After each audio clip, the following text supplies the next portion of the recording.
गाजीपुर के श्री राकेश कुमार यादव,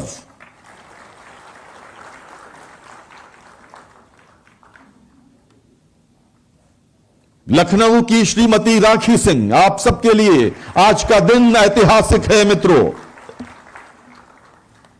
सिद्धार्थनगर के श्री संजय कुमार,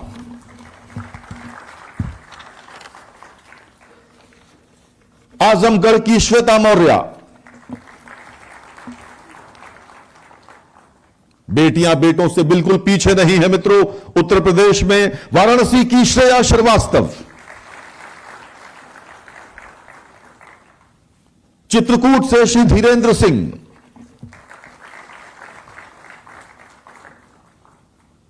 बाराबंकी के श्री संदीप कुमार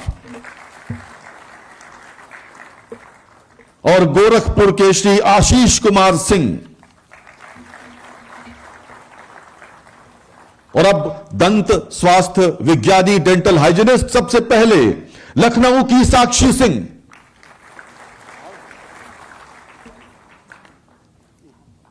अतुल कुमार द्विवेदी, ये सब डेंटल हाइजीनिस्ट के पद पर चयनित हुए हैं। गोरखपुर के पवन चौरसिया,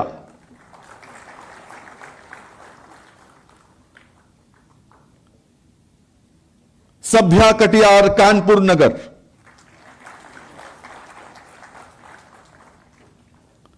हरदोई के हरिकेश अग्निहोत्री, बलिया के मंसूर आलम, जाति धर्म संप्रदाय से ऊपर उठकर निष्पक्ष और पारदर्शी प्रक्रिया से चुनाव हुआ है मित्रों। वाराणसी के मोहम्मद सादिक, बाराबंकी की शिवांगी रावत, गाजीपुर के गोविंद कुमार सोनकर, ये सभी दंत स्वास्थ्य विज्ञानी हैं। और आजमगढ़ की बेटी रागिनी यादव। बहुत बहुत धन्यवाद माननीय मुख्यमंत्री महोदय। नौजवान साथियों, आपके अपने प्रदेश उत्तर प्रदेश में हम सब ने विगत 9 वर्षों में प्रदेश की तकदीर को संवरते हुए देखा है। और इन्हीं विगत 9 वर्षों में आप जैसे लाखों नौजवानों को निष्पक्ष एवं पारदर्शी प्रक्रिया से सरकारी नौकरियां मिली हैं। और 2016 की 18% बेरोजगारी दर आज घटकर 2% पर आ गई है। देवियों और सज्जनों, उत्तर प्रदेश को नवाचारी नवोन्मेषी प्रदेश बनाने वाले और युवाओं को सशक्त और आत्मनिर्भर बनाने वाले हम सबके अभिभावक लोकप्रिय मुख्यमंत्री आदरणीय योगी आदित्यनाथ जी का करतल ध्वनि के साथ स्वागत करें। वे अपने आशीर्वचन हेतु पधार रहे हैं। माननीय मुख्यमंत्री महोदय।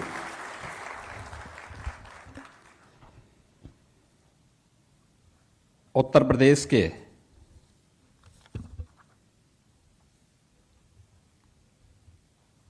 स्वास्थ्य विभाग, खाद्य सुरक्षा और औषधि प्रशासन विभाग से जुड़े हुए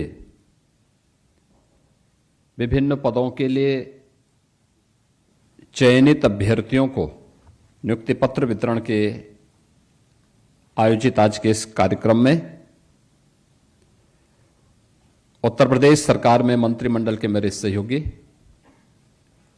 उप मुख्यमंत्री श्री ब्रजेश पाठक जी, प्रदेश सरकार के आयुष विभाग के मंत्री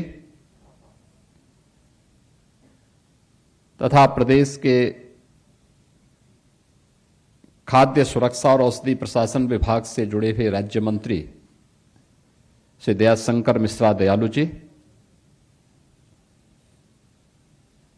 चिकित्सा शिक्षा, चिकित्सा स्वास्थ्य और संसदीय कार्य विभाग के राज्य मंत्री कुंवर मयंकेश्वर शरण सिंह जी, अपर मुख्य सचिव चिकित्सा शिक्षा एवं चिकित्सा स्वास्थ्य समित घोष जी, प्रमुख सचिव नित्य एवं कार्मिक विभाग CM देवराज जी, सचिव एवं आयुक्त खाद्य सुरक्षा एवं औषधि प्रशासन श्रीमती रोशन जैकब जी, चिकित्सा स्वास्थ्य तथा खाद्य सुरक्षा और औषधि प्रशासन विभाग से जुड़े हुए सभी अधिकारीगण,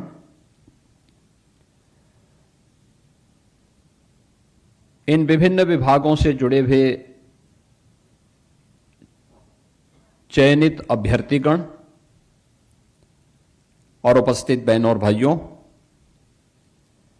मैं सबसे पहले जिन 609 पदों पर ये चयन की प्रक्रिया संपन्न हुई है, आपके इस सकुशल चयन की प्रक्रिया और आज नियुक्ति पत्र वितरण के आज के इस कार्यक्रम के अवसर पर आप सबको मैं हृदय से बधाई देता हूं। आपके परिवार के सदस्यों को भी हृदय से बधाई देता हूं। एक निष्पक्ष और पारदर्शी चयन की प्रक्रिया के लिए अधीनस्थ सेवा चयन आयोग, जिसके अध्यक्ष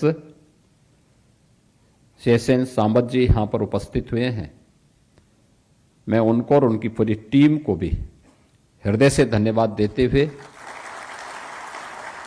आप सभी का उत्तर प्रदेश सरकार का हिस्सा बनने के लिए हृदय से स्वागत भी करता हूं।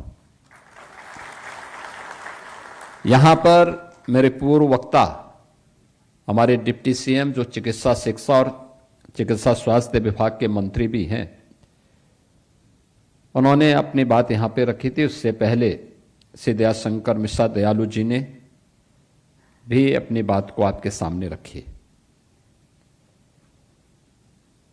स्वाभाविक रूप से हर मां बाप की इच्छा होती है कि उसका बच्चा पढ़ लिख करके एक सुरक्षित भविष्य की दिशा में अग्रसर हो सके। इसके लिए उन्हें अपने स्तर पर अच्छी शिक्षा दिलाने का प्रयास करता है, सही मार्ग दिखाने का प्रयास करता है। लेकिन जब अपेक्षित परिणाम नहीं आते हैं तो न केवल वह नौजवान बल्कि उसके मां बाप, उनके नातेदार, रिश्तेदार, इन सब के सपने भी चकनाचूर होते हैं। किसी नौजवान के सपने का चकनाचूर होना ये केवल एक उस यूथ या उस युवा के साथ धोखा नहीं है,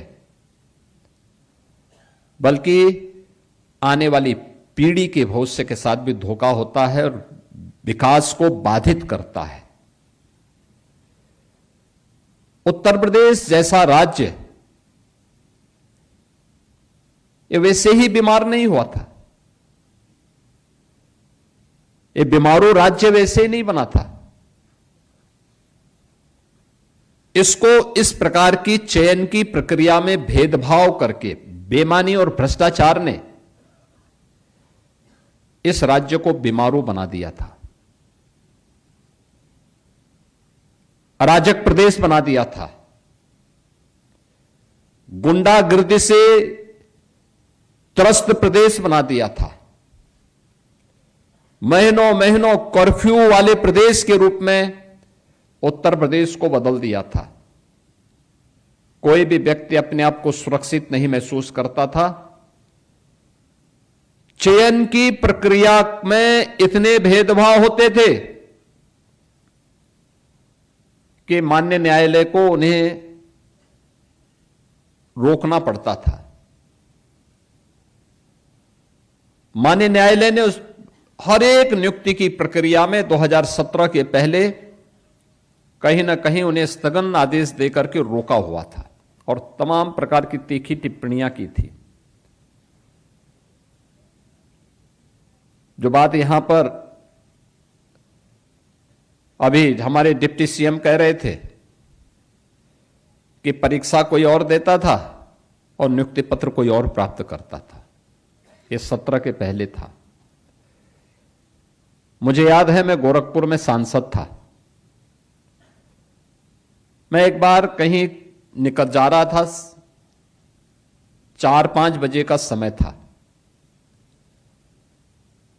तो आगे हाईवे जाम था मैंने पूछा क्यों जाम है, तो मुझे पुलिस के अधिकारी आए, उन्होंने कहा साहब एक नौजवान ने सुसाइड कर दिया है। जो कि वह गांव जहां सुसाइड हुआ था तो मेरे संसदीय क्षेत्र का हिस्सा था। तो मैं अपनी गाड़ी से उतरा, मैंने कहा मैं मिलता हूं उन परिवार के लोगों से। तो अधिकारियों ने मुझसे कहा कि लोगों में बड़ा आक्रोश है, आप मत जाइए। मैंने कहा भी आक्रोश आज है तो मुझे तो आने वाले समय में वोट मांगने जाना ही है, तब भी तो ये आक्रोश होगा। मैंने कहा मैं जाऊंगा। मुझे लोगों ने देखा, वे शांत हुए, मैंने उनसे बातचीत की। मैं भौचक था देख करके कि मैं उस परिवार से मिला जिस परिवार के नौजवान ने आत्महत्या की थी। मैंने उस परिवार के उस नौजवान जिसने आत्महत्या की थी उसके माता पिता से मैं मिला। वो अकेला लड़का था। मैंने कहा ये घटना कैसे घटित हो गई। उन्होंने कहा देखिए उत्तर प्रदेश पुलिस भर्ती में मेरिट में इसका नाम आया था, लेकिन इसको नियुक्ति पत्र नहीं दिया गया और उसी से डिप्रेशन में आया। उसके बाद इसने सुसाइड कर दिया। उत्तर प्रदेश लोक सेवा आयोग और उत्तर प्रदेश माध्यमिक शिक्षा चयन आयोग की भर्ती की प्रक्रिया के बारे में और उस समय के न्यायालय की टिप्पणी के बारे में हर एक नौजवान उस समय का जानता है। जो कि 9 साल हो गए हैं, 9 साल के बाद तो काफी परिवर्तन हुआ है। आप में से बहुत सारे लोग उस समय नाबालिग रहे होंगे, वो नहीं जानते उस समय के बारे में। यानी जो व्यक्ति एलिजिबल नहीं था वो चेयरमैन हो गया था, जिसकी स्वयं की डिग्री फर्जी थी वो आयोग का चेयरमैन बनकर के सिलेक्शन कर रहा था। इस प्रकार की अराजकता होती थी, पैसे का लेन देन होता था, भर्ती नहीं हो पाती थी। हम लोगों ने देखा है कि 2017 में जब मैं मुख्यमंत्री बना तो मेरे सामने आया, मैंने पूछा भी भर्तियां क्यों नहीं हो रही है। तो हर एक भर्ती में स्टे था। हमने कहा भी स्टे का कोई कारण तो होगा। मैंने सबसे पहले उत्तर प्रदेश पुलिस बोर्ड को, भर्ती बोर्ड को बुलवाया, क्योंकि सबसे ज्यादा भर्ती होनी थी वहां। मैंने कहा भी स्टे क्यों है। उन्होंने कहा कोर्ट चाहता है कि भर्ती की प्रक्रिया पारदर्शी हो। तो मैंने कहा आप लोग क्या चाहते हैं,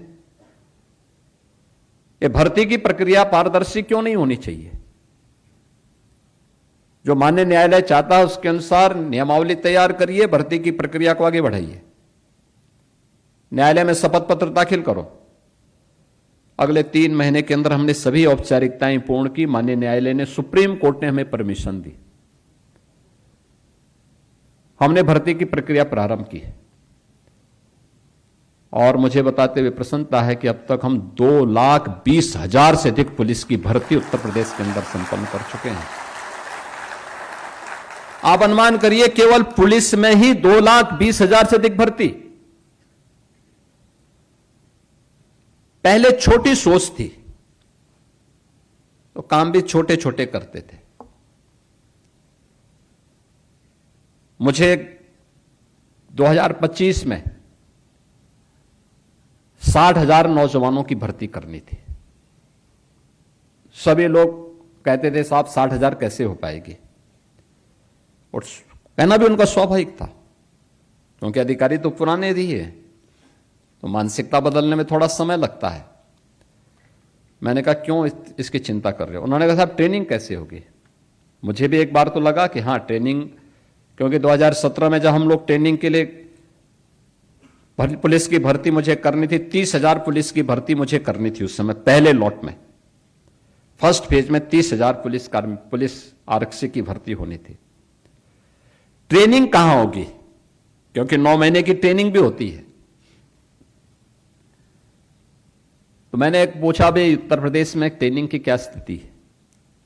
कुल क्षमता थी 3000 की। अब हम कहां करें? मैंने भारत सरकार से बातचीत की। मैंने कहा मिलिट्री, पैरामिलिट्री के ट्रेनिंग सेंटर होंगे।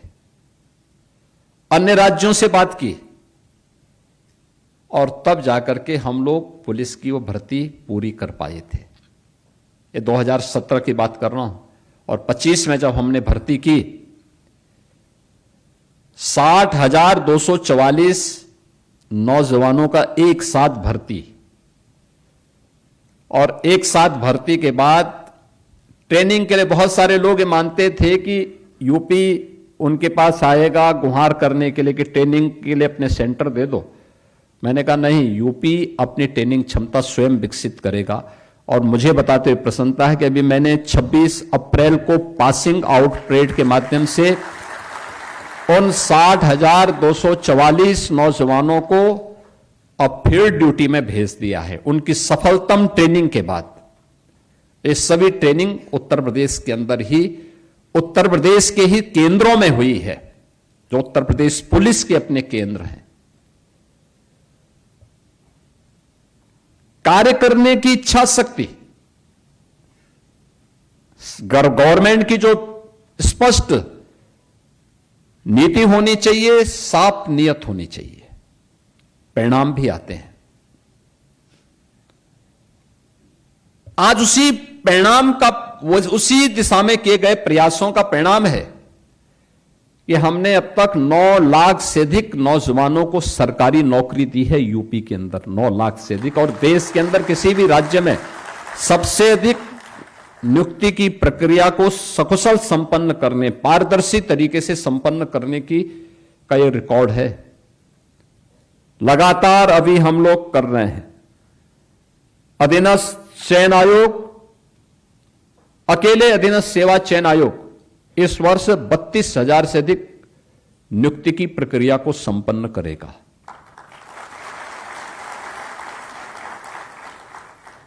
शिक्षा चयन आयोग, इसमें हजारों शिक्षकों की भर्ती की प्रक्रिया इसके माध्यम से संपन्न होनी है।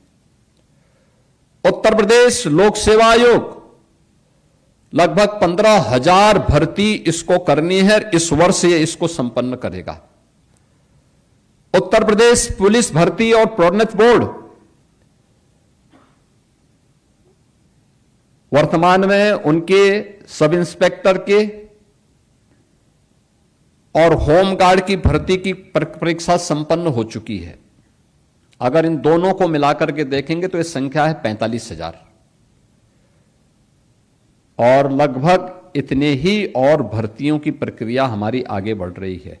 ये मान करके चलिए कि अगले एक वर्ष, इस एक वर्ष के अंदर यानी 26-27 के अंदर अकेले यूपी के अंदर 1.5 लाख इन सभी विभागों में भर्ती की प्रक्रिया, इन सभी आयोग और बोर्ड के माध्यम से 1.5 लाख से अधिक भर्ती की प्रक्रिया संपन्न होनी है। और आप देखेंगे किसी भी भर्ती की प्रक्रिया में हमने यूपी में भर्ती की प्रक्रिया में किसी भी प्रकार का सेंध न लगे, इसके लिए सख्त कानून भी बनाया है। जो भी इन भर्ती की प्रक्रिया की, इसकी पारदर्शिता पर, इस भर्ती की प्रक्रिया की किसी भी प्रकार की धांधली करते हुए पाया जाता तो उसको आजीवन कारावास की सजा और उसकी पूरी संपत्ति को जब्त करने का कानून भी हमारे पास मौजूद है। हम उसका इस्तेमाल भी करते हैं। परिणाम है, आज हम लोगों ने 9 लाख से अधिक भर्ती की। अभी अधीनस्थ सेवा चयन आयोग से जुड़े हुए आज भी, कल भी और फिर 6 को भी हम लोग नियुक्ति पत्र वितरित करने जा रहे हैं। ये लगातार चलेंगे।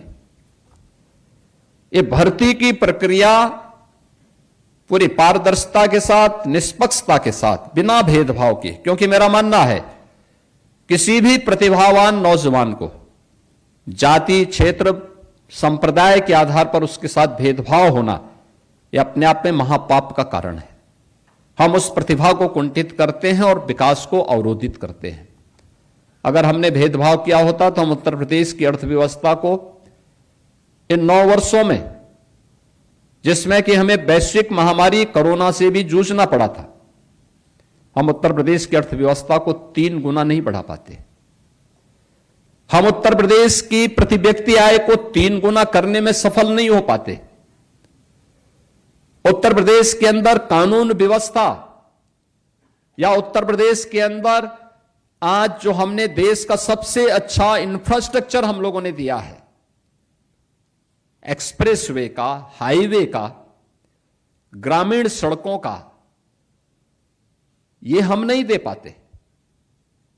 जिन विभागों के बारे में लोग जानते ही नहीं थे कि ये भी कोई विभाग है, आज उन विभागों ने अच्छा काम करना प्रारंभ किया है।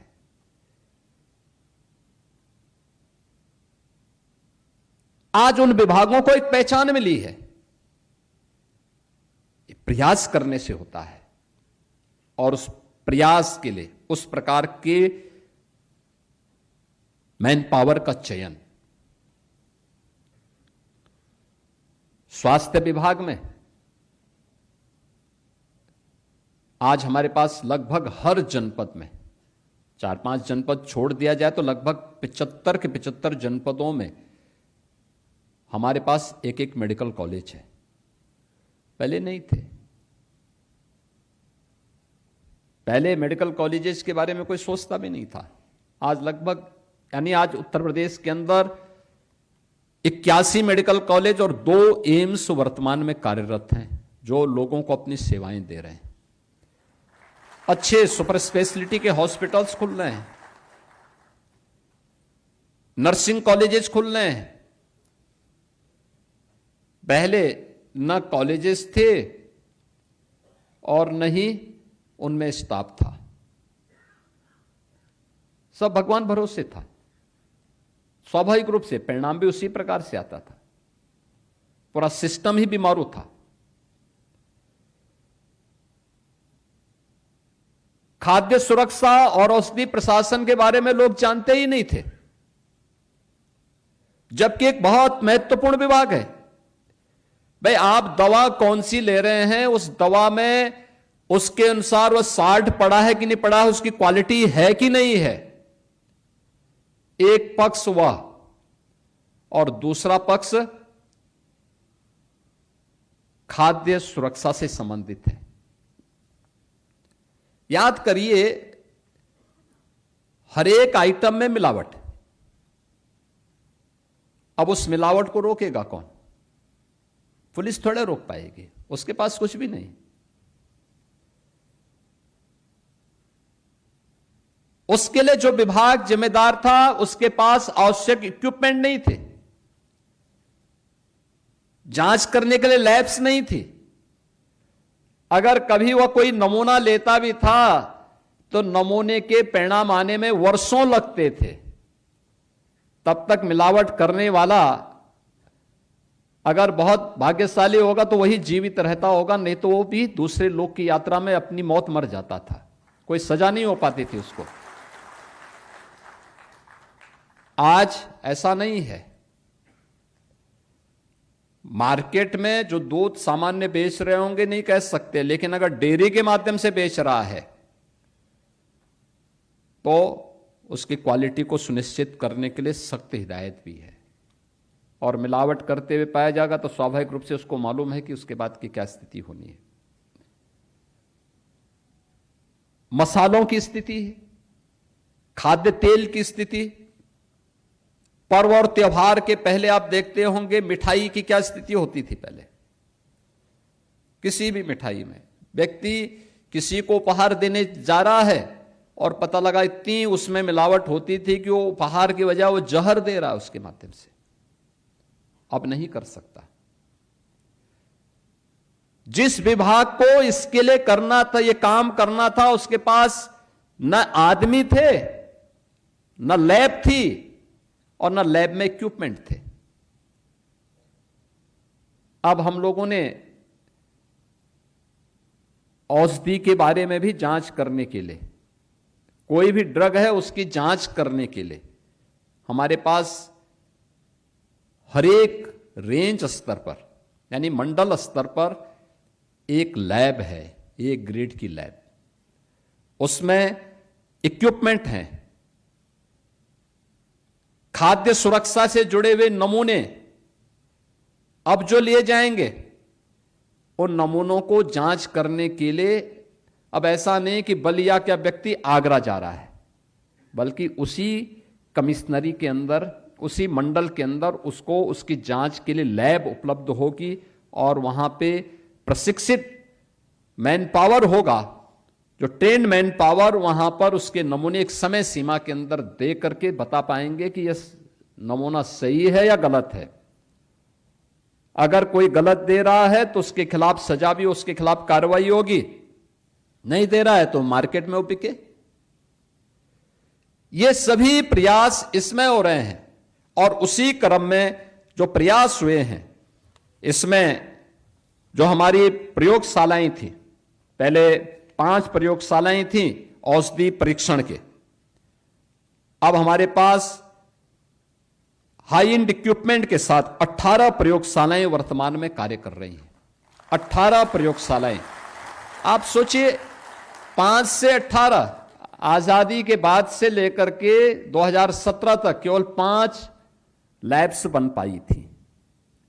मनुष्य के स्वास्थ्य के साथ कितना खिलवाड़ हो रहा है, उसको पता ही नहीं था कि जो दवा खा रही है वो सही है या नहीं है।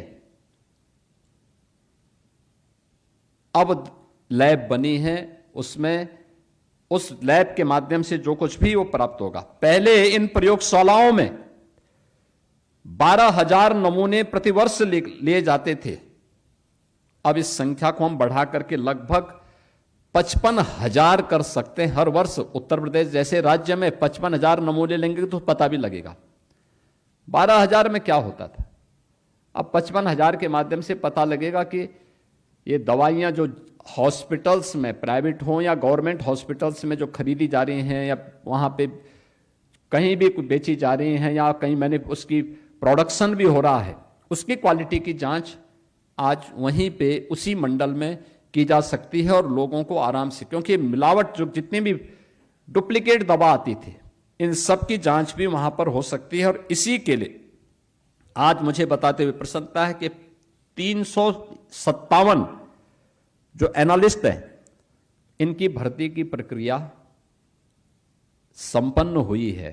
अब तक ये संख्या मात्र 44 थी, अब 44 से बढ़कर के इनकी संख्या हो गई 401। तो स्वाभाविक रूप से 401 ज्यादा अच्छा काम, परिणाम देंगे, काम भी देंगे। और यह एक महत्वपूर्ण भर्ती यहां पर संपन्न हुई है। ऐसे ही खाद्य सुरक्षा से जुड़े हुए जो 6 प्रयोगशालाएं पहले थी, आप पहले उसमें फूड एनालिस्ट की संख्या अभी तक केवल 58 ही है और हम लोगों ने इसके लिए 417 पद के लिए अधियाचन भेजा हुआ है, जो उत्तर प्रदेश लोक सेवा आयोग में चल रहा है। बहुत शीघ्र उनकी भर्ती की प्रक्रिया संपन्न होने जा रही है और उसमें उनको भी हम नियुक्ति पत्र ऐसे ही वितरित करेंगे। खाद्य सुरक्षा के सभी नमूने उपलब्ध हों। अभी तक केवल 6 लैब्स थी, अब 18 लैब्स हो गई हैं, जिसमें हम लोगों ने अच्छे इक्विपमेंट, सभी जो भी वहां पे खाद्य नमूनों की जांच करने के लिए आवश्यक थे, ये सभी उपलब्ध करवा दिए हैं और अब कोई जन स्वास्थ्य के साथ नहीं खिलवाड़ कर पाएगा। ये लैब्स जो बनी है, ये सभी एनालिस्ट जब वहां पे भर्ती होकर के आ जाएंगे, जो नमूने अब तक केवल 36,000 नमूने प्रतिवर्ष लिए जाते थे, हम इनकी संख्या को बढ़ा करके 1,08,000 से अधिक प्रतिवर्ष ले सकते हैं और प्रत्येक खाद्य सामग्री जो जनता के लिए परोसी जाएगी उसकी क्वालिटी को सुनिश्चित कर पाएंगे। और ये मनुष्य के स्वास्थ्य के साथ मुझे लगता है किसी भी प्रकार की कोई खिलवाड़ नहीं कर पाएगा। यह कार्य इसके माध्यम से करने का एक प्रयास हुआ है और जो मार्केट से कोई भी मिलावट वाली सामग्री है, कोई भी इस प्रकार की चीजें हैं जो उसके स्वास्थ्य के साथ खिलवाड़ करता हो, उसको हटाने की प्रक्रिया का एक हिस्सा। आज इसके साथ ही 252 डेंटल हाइजीनिस्ट की भी भर्ती की प्रक्रिया संपन्न होकर के नियुक्ति पत्र वितरित किए जा रहे हैं। आप सोचिए कितने व्यापक पैमाने पे सरकार के स्तर पर एक कार्रवाई हो रही है, अलग अलग स्तर पर। कोई पहले इसका महत्व नहीं समझता था, क्योंकि उनको मानव स्वास्थ्य से मतलब ही नहीं था, उनको अपने स्वयं के स्वास्थ्य से मतलब था, अपने परिवार के स्वास्थ्य से मतलब था, समाज के स्वास्थ्य से मतलब नहीं था। इसलिए कोई भी, और स्वाभाविक रूप से आप देखते होंगे किसी व्यक्ति का दांत अगर एक बार खराब हो जाए ना, तो उसका सारा स्वाद एकदम चोखा हो जाता है।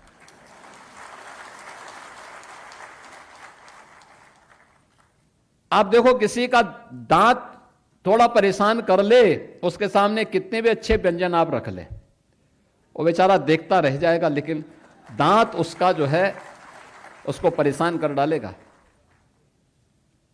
लेकिन अब अच्छे जब डेंटल हाइजीनिस्ट जब रहेंगे, लोगों को अच्छी राय देंगे, तो अच्छे दांत होंगे, तो स्वाभाविक रूप से भोजन भी उसको अच्छा लगेगा, चबा करके लेगा, तो स्वाभाविक रूप से स्वस्थ भी रहेगा।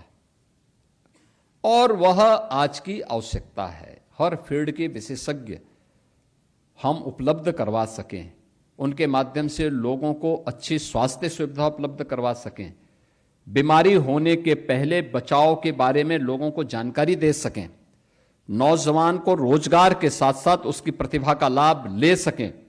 इस सरकार के स्तर पर किए जाने वाले प्रयास का एक हिस्सा है। और डबल इंजन सरकार के द्वारा किए जाने वाले प्रयास, ये प्रधानमंत्री मोदी जी के मिशन रोजगार का हिस्सा भी है कि नौजवान को अधिक से अधिक नौकरी मिले। हम सरकारी क्षेत्र में भी देंगे। बहुत सारे यूथ ऐसे होते हैं जो चाहते हैं कि नहीं है, वो अपने तरीके से अपना स्वयं का स्टार्टअप स्थापित करें, अपना स्वयं का उद्यम स्थापित करें। उनके लिए भी हम लोगों ने व्यवस्था बनाई है, अलग अलग प्रकार की व्यवस्थाएं बनाई हैं। कहीं पे पीएम स्टार्टअप की योजना है, कहीं पीएम स्टैंडअप की योजना है, कहीं सीएम युवा उद्यमी योजना है, कहीं पीएम मुद्रा की योजना है।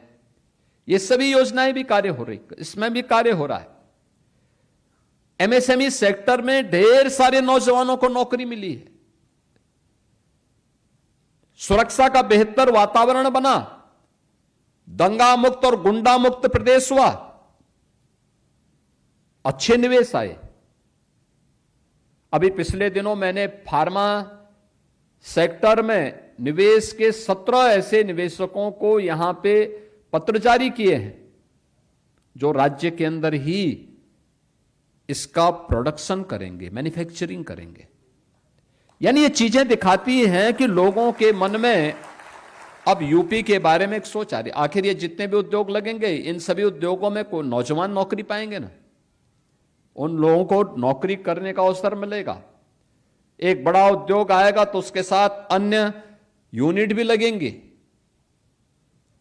यूपी का प्रोडक्शन देश के लिए काम आएगा। और इतना बड़ा मार्केट तो अकेले यूपी है, 25 करोड़ की आबादी यूपी के अंदर निवास करती है। ये सभी लोग इसका लाभ प्राप्त करेंगे। और इसीलिए आज के इस अवसर पर मैं आप सबसे कहूंगा कि आपकी पीढ़ी सौभाग्यशाली है कि आपने इस भर्ती की प्रक्रिया में आप बैठे तो किसी भी स्तर पर सिफारिश की नौबत आपके लिए नहीं आई। आपने किसी से कोई सिफारिश नहीं की, आपकी तरफ से कोई बोलने वाला नहीं था। आपके बीच में भर्ती बोर्ड के चेयरमैन बैठे हुए थे, आप में से कोई उनका शकल भी नहीं जानता रहा होगा, वो तो मैंने मंच से बोल दिया। अन्यथा आप लोग भी नहीं पहचानते कि हमारे कौन भर्ती की प्रक्रिया के साथ कौन इस चयन कर रहा है। यह है निष्पक्षता कि जिस व्यक्ति के द्वारा, जिसके नेतृत्व में भर्ती की प्रक्रिया पूरी हो रही है, वो आप ही के बीच में बैठा है, लेकिन आप उनकी शकल नहीं जानते हैं। यह है निष्पक्षता का उदाहरण। और नहीं तो पहले क्या होता था, पहले भर्ती बोर्ड के चेयरमैन एक और बैठते थे और चाचा भतीजे की जोड़ी वसूली के लिए निकल पड़ती थी। और हर एक को पता था, और सबकी पर्ची जाती थी, नाम भी जाते थे, और जब हवालात में जाने की नौबत आती थी तो वो चेयरमैन को जाती थी, वो बेचारा फंसता होता। तो बेईमान राजनीतिज्ञों को, भ्रष्ट नौकरशाहों को रोकना है तो शुरुआत अपने आप से करिए। हम सबको अपने आप से इसकी शुरुआत करनी होगी।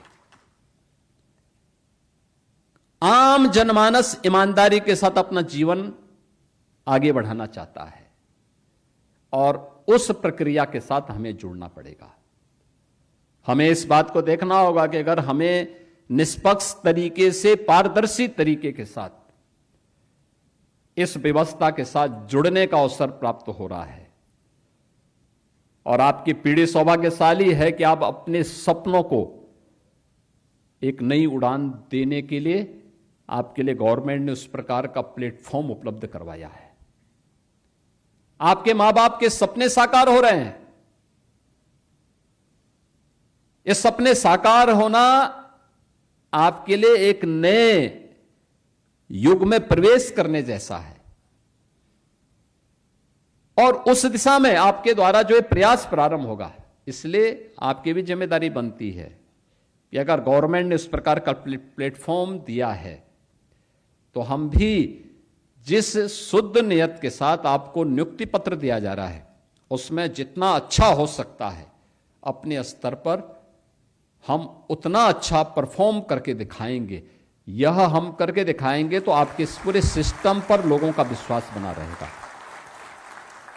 उस विश्वास के प्रतीक के रूप में आपको अपने आप को स्थापित करना है, और उस विश्वास के लिए आज मैं आप सबको एक बार फिर से, जो यहां पर 609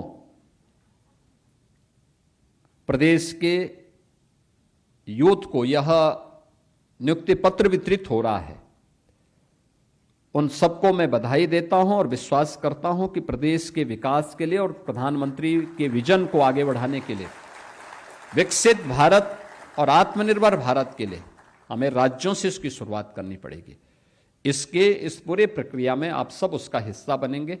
आप सबको मैं हृदय से बधाई देता हूं, अपनी शुभकामनाएं देता हूं। धन्यवाद। जय हिंद। बहुत बहुत धन्यवाद माननीय मुख्यमंत्री महोदय। और अब ग्रुप फोटो का समय है। माननीय मुख्यमंत्री महोदय आपके समक्ष, आपके सामने आ रहे हैं, अग्रिम पंक्ति में बैठेंगे, और आप सबको नियुक्ति पत्र मिल चुके हैं। कृपया आप नियुक्ति पत्र निकाल लें और उस नियुक्ति पत्र को आप सामने दिखाएंगे, और ये ऐतिहासिक फोटो हमेशा के लिए आपके पास रहेगी।